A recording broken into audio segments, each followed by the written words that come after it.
مشرکین مکہ جو تھے نا جی، مشرکین مکہ، آپ کو پتہ ہے مشرکین مکہ اللہ کو مانتے تھے، نبی کو بھی مانتے تھے، اللہ کو مانتے تھے، تبھی تو ان کے ناموں میں عبداللہ نام کے لوگ تھے۔ حضرت ابوبکر صدیق رضی اللہ تعالیٰ عنہ کا نام عبداللہ تھا اسلام لانے سے پہلے۔ اللہ کو مانتے تھے تبھی تو بیت اللہ کی تعمیر انہوں نے کی۔ آپ کو پتہ ہے جب بیت اللہ کی تعمیر ہوئی تھی تو بیت اللہ کی تعمیر کے اندر انہوں نے شرائط طے کیے۔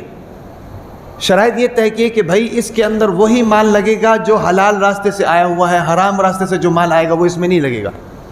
مجھے بتاؤ پورے پاکستان کے اندر کتنے مدارس ہیں، پوری مساجد ہیں، کتنے مدارس ہیں، پوری دنیا کے اندر کتنے مساجد ہیں؟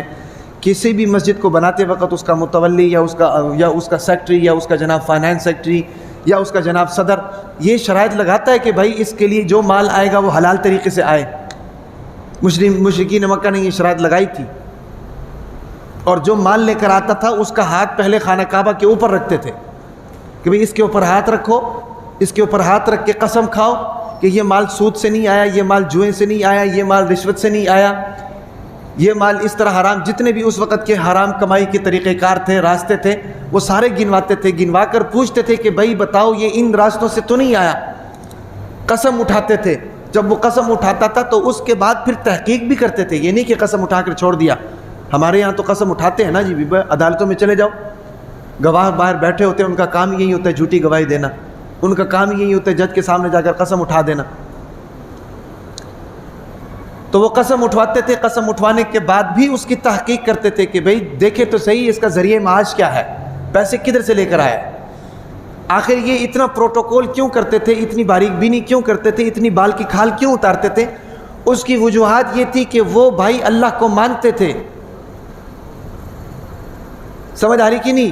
اللہ کو اتنا مانتے تھے، اتنا مانتے تھے کہ اس کے گھر کے اندر ایک اینٹ حرام کے پیسوں سے لگانا ان کو گوارا نہیں تھا۔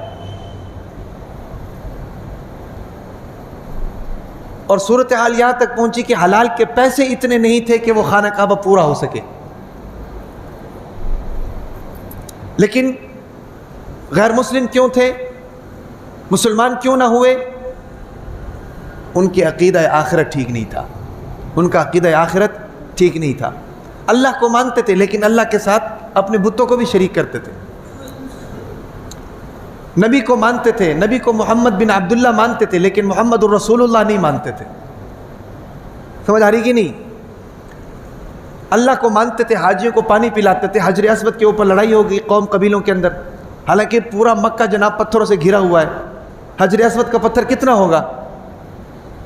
حجر اسود کے پتھر کے اوپر کیوں لڑائی ہوئی؟ وہ اس لیے لڑائی ہوئی کہ یہ حضرت ابراہیم علیہ السلام نے رکھا ہوا ہے۔ ابراہیم علیہ السلام کو مانتے تھے، اس کو بابرکت مانتے تھے، مانتے تھے کہ یہ پتھر جنت سے آیا ہوا ہے، جنت جہنم کو بھی مانتے تھے، اسی لیے تو اس پتھر کے لڑنے پر لڑائی ہوئی ہے۔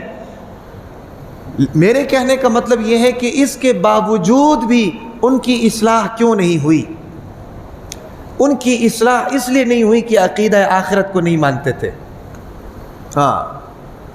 وضرب لنا مثلا ونسي خلق قال من يحيي العظام وهي رميم قل يحييها الذي انشأها اول مره وهو بكل خلق عليم۔ ایک کافر آیا اللہ کے نبی کے پاس آ کر کہا، ہڈی لے کر اس کو ریزہ ریزہ کر کے کہا کہ بھئی اس کو دوبارہ کون زندہ کرے گا؟ اللہ کے نبی نے فرمایا کہ جس نے تمہیں پہلے مرتبہ بنایا ہے یہ دوبارہ بھی اللہ تعالیٰ بنا دیں گے۔ مطلب کیا ہے؟ مطلب یہ ہے کہ مرنے کے بعد دوبارہ زندہ ہونے کو نہیں مانتے تھے، عقیدہ آخرت ان کا ٹھیک نہیں تھا، اس لیے ان کی اصلاح نہیں ہوئی۔ حالانکہ اللہ کا آخری پیغمبر امام الانبیاء ان کے اندر موجود ہے بھئی، جس کی نبوت جو ہے وہ قیامت تک چلنے والی ہے، جس کے بعد کوئی نبی آنے والا نہیں ہے، جس نے نبیوں کی امامت کی ہے، جس نے معراج کا سفر کیا ہے، جس نے جنت کو دیکھا ہے، جہنم کو دیکھا ہے، اللہ کے ساتھ شرف ملاقات ہوئی ہے، اللہ کی زیارت ہوئی ہے۔ امام الانبیاء ان کے اندر موجود نہیں ہے، اس کے باوجود ان کی اصلاح نہیں ہوئی۔ وجوہات کیا ہے؟ وجوہات صرف و صرف یہ عقیدہ آخرت ٹھیک نہیں تھی۔ میری بات آپ کی سمجھ میں آ رہی ہے؟ عقیدہ آخرت ان کا ٹھیک نہیں تھا، تو عقیدہ آخرت جب ان کا ٹھیک نہیں تھا اس لیے ان کی اصلاح نہیں ہوئی۔ وہ محمد کو محمد بن عبداللہ مانتے تھے، محمد الرسول اللہ نہیں مانتے تھے۔ کیوں نہیں مانتے تھے؟ سوال یہ ہے کیوں نہیں مانتے تھے؟ وہ کہتے تھے کہ بھائی ہم منافق نہیں ہیں، ہم منافق نہیں ہیں، ہم نے آپ کو پیغمبر ماننا ہے تو ڈنکے کی چوٹ پر ماننا ہے، نہیں ماننا تو ڈنکے کی چوٹ پر نہیں ماننا۔ بیچ کا راستہ اختیار نہیں کریں گے. زبان سے کہیں کہ ہم آپ کو پیغمبر مانتے ہیں اور دل سے کہیں کہ ہم آپ کو نہیں مانتے. یہ ہم سے نہیں ہوتا. سیدھی سیدھی صاف صاف بات کرنے والے تھے, کیونکہ ان کو پتہ تھا کہ محمد الرسول اللہ کو ماننے کا مطلب یہ ہے محمد الرسول اللہ کی ماننا. اگر محمد الرسول اللہ کو مان لیا کہ محمد اللہ کے رسول ہیں, اللہ کے نبی ہیں, تو پھر آگے یہ بھی ماننا پڑے گا وما آتاکم الرسول فخذوہ وما نہاکم عنہ فانتہوا. جو پیغمبر آپ کو دے اس کو لے لو, جس سے روکے آپ رک جاؤ. سمجھ آ رہی کہ نہیں؟ وہ دوغلا پن نہیں کرتے تھے, وہ 2 نمبری نہیں کرتے تھے, وہ منافقت نہیں کرتے تھے, سیدھی بات کیا کرتے تھے. آپ کو نہیں ماننا تو نہیں ماننا بس. اور جس نے اللہ کے نبی کو مانا تو پھر اس نے مان کر دکھایا. ابو بکر صدیق نے مانا, مان کر دکھایا. عمر نے مانا, مان کر دکھایا. عثمان نے مانا, مان کر دکھایا. علی نے مانا, مان کر دکھایا. طلحہ زبیر نے مانا, مان کر دکھایا. عثمان نے مانا, مان کر دکھایا. معاویہ نے مانا, مان کر دکھایا. بلال نے مانا, مان کر دکھایا. تکلیفیں برداشت کی, مشکلات برداشت کی, تانے برداشت کیے, گالیاں برداشت کی, سزائیں برداشت کی, لیکن دین سے ایک جناب انچ بھی پیچھے ہٹنے کے لیے تیار نہیں ہوئے. کیوں؟ دل میں منافقت نہیں ہے. مانا ہے تو پھر مانا ہے بس. ہماری طرح نہیں تھے, کہنے کا مطلب سیدھی سیدھی بات ہے, ہماری طرح نہیں تھے. ہم بھی اللہ کے نبی کو مانتے ہیں کہ نہیں بھائی؟ اللہ کو مانتے ہیں کہ نہیں؟ لیکن مجھے بتاؤ, اللہ کی مانتے ہیں کہ نہیں؟ اللہ کے نبی کی مانتے بھی ہیں کہ نہیں؟ نہیں مانتے. وہ ہماری طرح نہیں تھے. میں تو کہتا ہوں وہ آج کے زمانے کے مسلمانوں کو دیکھ لیتے نا, وہ چھلانگے لگا کر مسلمان ہو جاتے کہ مسلمان ہو کر بھی یہی کر رہے تو پھر ہم پیچھے کیوں رہیں. انہوں نے جناب ابو بکر کو دیکھا تھا, انہوں نے عثمان کو دیکھا تھا, انہوں نے علی المرتضیٰ کو دیکھا تھا, انہوں نے عمر فاروق کو دیکھا تھا, انہوں نے طلحہ کو دیکھا تھا, انہوں نے زبیر کو دیکھا تھا, انہوں نے سعد سعید کو دیکھا تھا, انہوں نے معاویہ کو دیکھا تھا, انہوں نے بلال کو دیکھا تھا, انہوں نے حضرت انس کو دیکھا تھا, حضرت حسن کو دیکھا تھا, حضرت حسین کو دیکھا تھا. اس لیے وہ ڈر گئے کہ اگر ہم مسلمان ہوں گے تو پھر جناب ہمیں ہر بات نبی کی ماننی پڑے گی, ہمارا کوئی اختیار نہیں ہوگا. چودراہت جاتی ہے, سرداری جاتی ہے, وڈیرا پن جاتا ہے, ہیں بھئی, مال جاتا ہے, ساری چیزیں جاتی ہیں, عہدہ جاتا ہے, منصب جاتا ہے. اس چیز کو چھوڑنے کے لیے وہ تیار نہیں تھے, اس لیے صاف صاف انکار کر دیا. لیکن میرے کہنے کا مطلب یہ ہے کہ اگر وہ ہمیں دیکھ لیتے کہ نبی کو تو مانتا ہے, دکان میں بیٹھ کر نبی کی نہیں مانتا, جج کی کرسی میں بیٹھ کر نبی کی نہیں مانتا, نبی کو تو مانتا ہے لیکن دفتر میں جا کر نبی کی نہیں مانتا, نبی کو مانتا ہے لیکن مسجد میں نبی کی نہیں مانتا, نبی کو مانتا ہے لیکن گھر میں نبی کی نہیں مانتا, تو نبی کو ماننے کا فائدہ کیا جب نبی کی نہیں ماننی؟ کیا خیال ہے بھائی؟ اور پھر سینہ ٹھوک کر ہم مسلمان بھی کہتے ہیں, تو وہ ہمارے زمانے میں ہوتے تو چھلانگ لگا کر مسلمان ہو جاتے.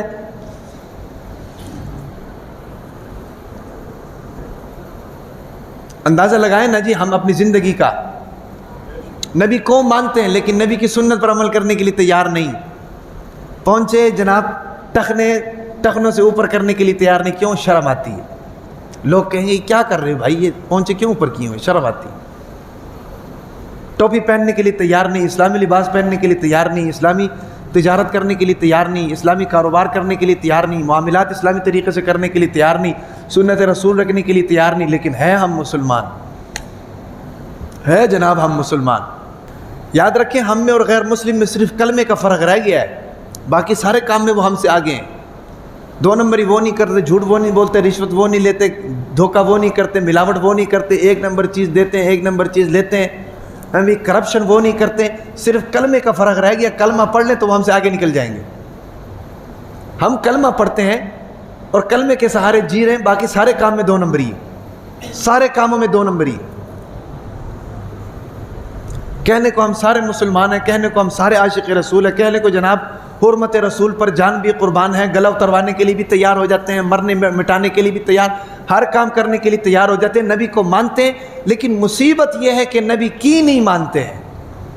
نام کہ ہم سارے مسلمان ہیں لیکن کام کا مسلمان کوئی بھی نہیں ہے. ابھی چترال, ہمارا علاقہ چترال کے اندر ایک روڈ ہے, چترال روڈ اس کا نام ہے. اس کی جناب تعمیر شروع ہوئی تو اس کی تعمیر میں 38 ارب روپے پاس ہوئے. کتنے؟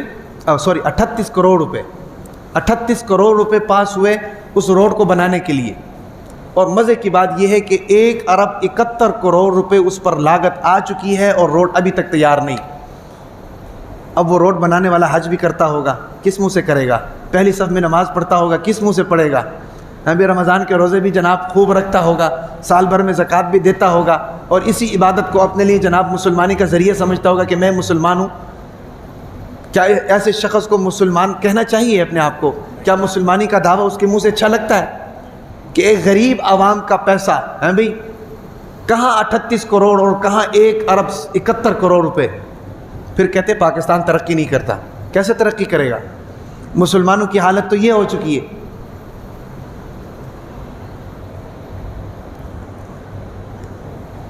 یہ ہماری مسلمانی ہے بدقسمتی سے۔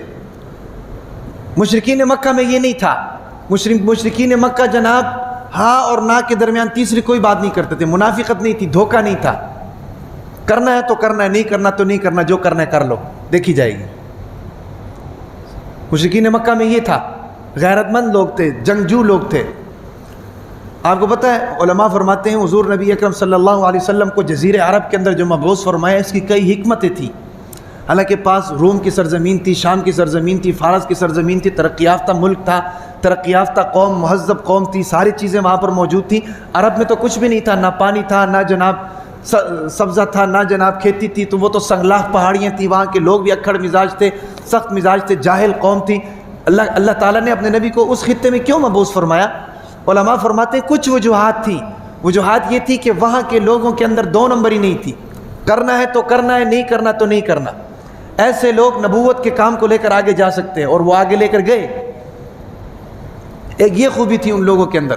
دوسری خوبی یہ تھی کہ ان کو اپنی زبان کے اوپر عبور تھا، دلائل کے ساتھ، حقائق کے ساتھ اپنی بات منوا لیتے تھے۔ وہ زبان کے اوپر ان لوگوں کو عبور تھا، اور کسی بھی مشن کو آگے لے کر جانے کے لیے زبان کا تیز ہونا، دلائل کا ہونا، حقائق کا ہونا یہ ضروری ہوتا ہے۔ ان کے اندر وہ صفات موجود تھیں، اور ان صفات کی وجہ سے اللہ تعالیٰ نے نبی کے پیغام کو پوری دنیا میں پہنچایا۔ سمجھ آ رہی کہ نہیں؟ تو یہ صفات ہیں ان کے اندر۔